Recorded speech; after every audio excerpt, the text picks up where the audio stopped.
こんにちは。わびチャンネルナビゲーター森前です。晴れたこの暑い空の下、今日は長野県小布施町、盆栽作家としてまた日本の盆栽界の次の時代の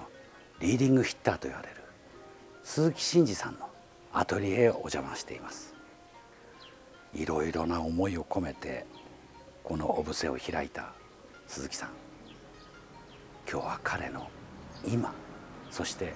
これからを皆さんにお伝えしたいと思います。鈴木さん、どうぞ。今日は忙しいところありがとうございます。お待ちしておりました。ありがとうございます。相変わらず名木の数々は圧倒されるのと、塵一つないこのアトリエの状態、頭が下がるばかりです。でもね、そういうところに全部鈴木さんの考えや姿勢が出ているところで、今日は一つここからの鈴木さん、そしてこの小布施のアトリエ、これを紹介させてください。はい、よろしくお願いします。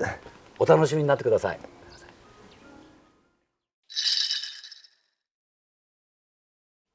小布施のアトリエは、そこに名もなく扉は静かに閉められています。季節の美しい草飾りがされた玄関、そこを開ければまだ名木はありません。まさにプロローグの世界がここから始まります。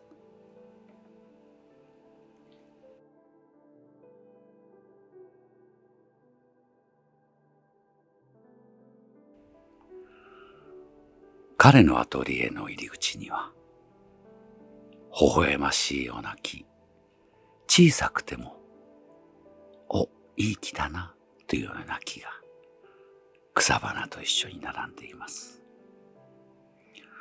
名木を手掛ける鈴木真二という作家が、そのアトリエの入り口に繰り広げる世界は、ささやかな草物も季節の花も、彼が愛おしく毎日飾る姿に象徴されています。幼い頃から草木が好きだったという彼。名木を手掛ける今でも、そのアトリエのそこかしこに、彼の自然に対する畏敬の念、憧れ、言葉にはならない彼の美意識が、この空気の中に満たされています。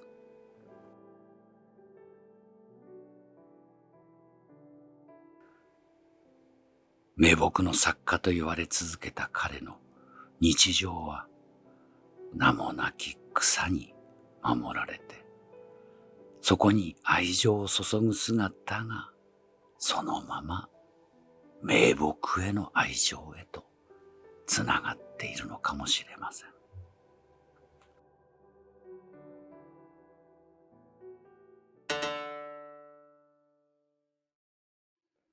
鈴木さん、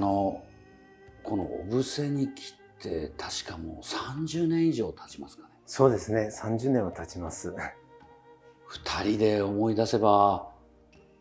善光寺で何かやってみようって駆け回ったような時もあったし。そうですね、いろいろ森村さんに教えていただいて、しんちゃんそうじゃないよ、こんがいいよなんて。はい。ね、それを形にして小布施に十方庵という盆栽の美術館ができて、私たちのいい経験になったですかね。本当ですね。その時森村さんおっしゃってくださったのが、勉強しながら進めばいいんだよっていうのが、本当ですね。本当にありがたかったなと思います。さて鈴木さん、今年業界団体の各役職を長くなさっていて、それを全て引かれて、そしてこの小布施の知恵ということになったと伺いますが、将来の理事長、将来の業界のトップランナーと言われた鈴木さんが、この小布施の地でという、そこに至ったお気持ちというのはどういうものなんですか。はい、先達の方が作られた組合、本当に恩返しのつもりで理事させていただいて、自分なりに努力してやったんですけど、いろんな意味で時間がないのと、自分にはそんなに器用じゃないからいろんなことができないもんですから、それでちょうどもう60過ぎたんで、こっからの時間を見つめ直そうと思って、そんな心境です。私も鈴木さんも3つ違いですから、さて果たして何年このまま走れるのかなっていう、なんかそんなことを考える年になっちゃったんですね。はい、どうですか、ここからこの地で何をなさっていきたいんですか？はい、本当に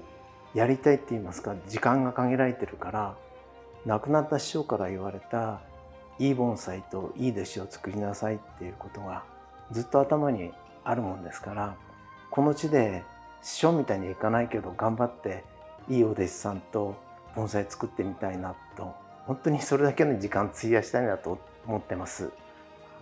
なるほど。息子さんたちも立派な盆栽家であり、また海外のお弟子さんが今もいらっしゃるし、卒業して旅立って各地にいる方も大勢いらっしゃるし、はい、盆栽は自分たちが作ってもよほどしっかりした弟子が自分の思いを受け継がないと形が変わるんですよね。生き物ですから。そうですね。人によって盆栽の顔も、はい、確かに残せるのは自分の考えや技術を受け継ぐ人たちなんですかね。そうですね。本当に師匠が人を残すのが一番だからって言われて、弟子の頃はあって聞いてたけど、今になるとその言葉が本当に重く感じるもんですから。そうですね、はい、ご不幸なことにね、鈴木さんの師匠である本助先生が天国に行かれてからもう長いですが、その後を継がれた東寿園の今のご当主も、つい先頃、はいね、その天国へ行かれて、鈴木さんは60過ぎて、はい、なんとなくこのお布施の知恵というお気持ちも少しは分かるんですが、聞くところによるとこのお布施というこの観光地自身も今また大きく変わろうとしていると。そうですね。これだけ周りに外国の方がお見えになるんで、日本の伝統演芸をしんちゃんそういう舞台とかいろんなことで見せてっていうのもあるもんですから、僕なりに世界中から来た方に最高の思い出とそれを持ってまたいろんな国に帰っていただきたいなと思ってます。昔はよくお布施というのは、お布施って春から夏だけだよねっつったけど、冬なども今は違うんですか？冬も白馬とか近くにはお猿の温泉とかあって、すごい方たちがたくさん見ますので、外国の方が、スキー客やそういうのも、そうですね、はい、ちょうどお布施が通過点になるもんですから、ちょうどハブみたいな状態なんですね。じゃあこれからまだやることが。もう毎日ワクワクしてます。そうですか。何よりです。本当にこれからどんな活動をするか楽しみでいるんで。本当に皆さんまだいろいろご指導してください。分からないことばっかりなんで。ありがとうございます。また今日はいろいろ拝見させていただきます。ありがとうございます。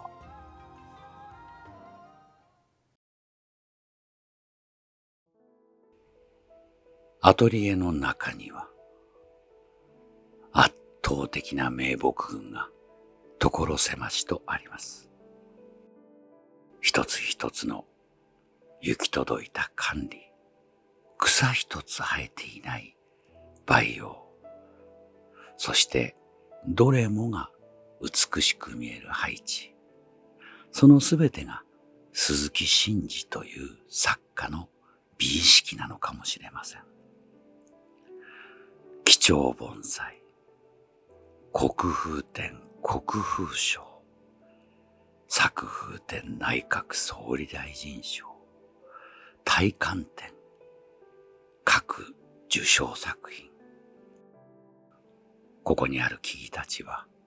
日本の盆栽界を代表する名樹たちが、まるで宴を広げるように暮らしています。もちろんその中には、この地で新たに生まれる名木も含まれています。愛好家の大切なもの、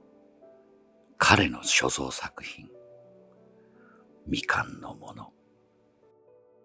鈴木伸二という、そこで手掛けられた作品が、ここに息づいています。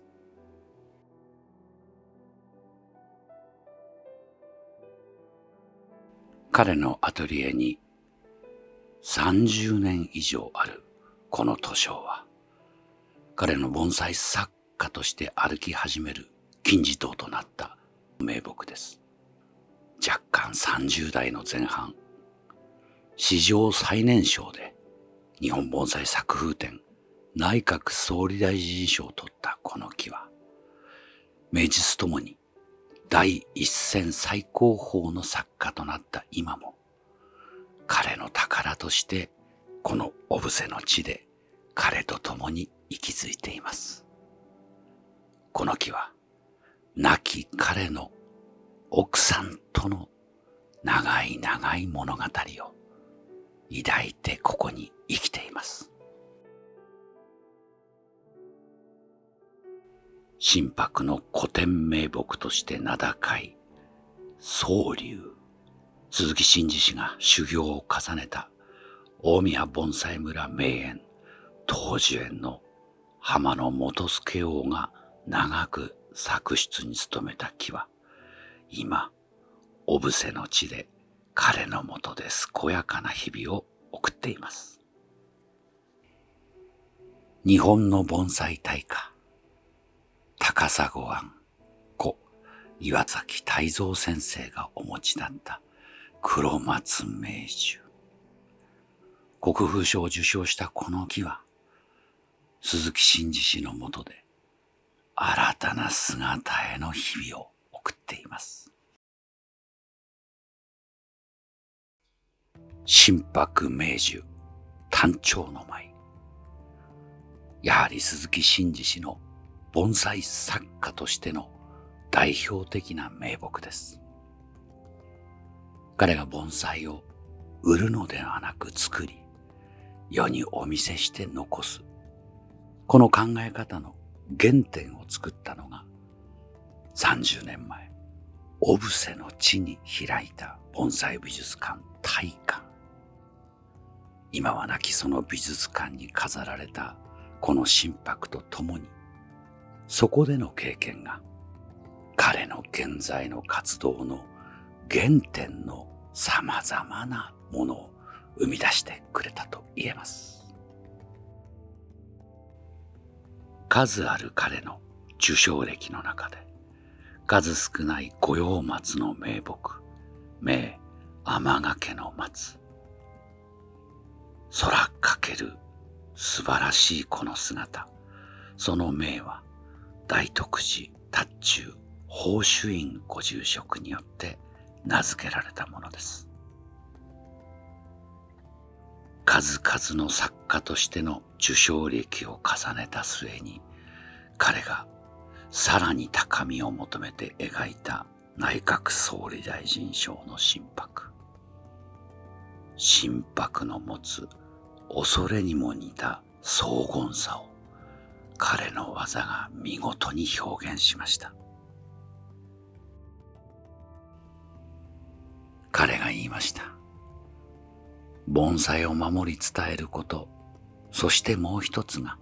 次の時代の人を育てること。小布施のこのアトリエには、ご子息たちをはじめ、世界各地からのお弟子さんたちが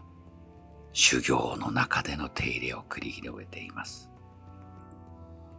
木を携わる時の彼、その時の眼差しは、私が知る30年前と変わらぬ手の動きをしています。次の時代にかけようとするその優しさと厳しさが、この小布施の手入れ小屋で繰り広げられています。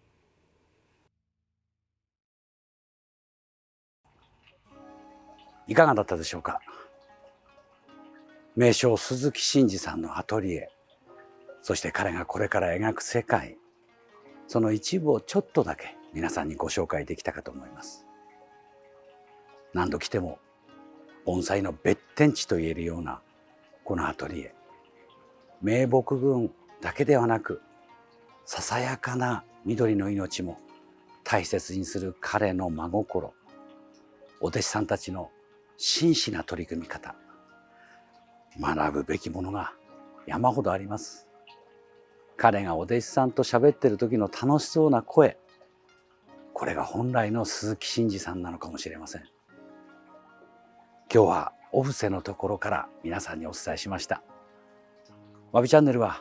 このような作家の側面、簡単な手入れ、文化、さまざまなものをアーカイブでお伝えします。ぜひチャンネル登録をなさってご覧ください。